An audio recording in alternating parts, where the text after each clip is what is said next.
lūgtu skaļi aplausi tiem, kas tikko ieradās atbrauc. Te radās, principā tāpēc, ka es negribēju braukt pienu. Man likās, ka ir ļoti svarīgi savienot svarīgas lietas un sūtos lepni, ka Raunas brīvības piemineklis ir viens no tiem, kas ir bijis konkursā uz Rīgas brīvības pieminekli, un tad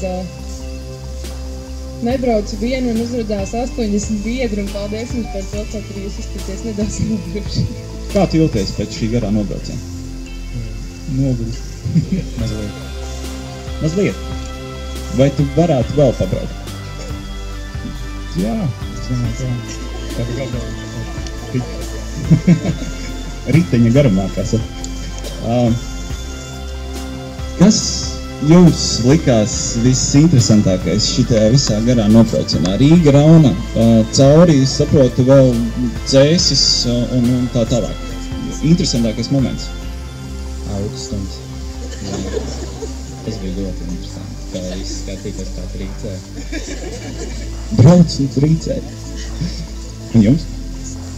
Es varētu piekt Kārlim. Augstums bija uzmanīgais. Interesantākais un grūtākais ir augstums. Super. Kurš bija tas ceļa posms, kurā bija tas lielākais lūzums, ja tā varētu teikt? Un tas būtu kaut kur ap Dzēsīm, vai? Dzēsīm Rauna. Un kurš posms likās varbūt vissmagākais?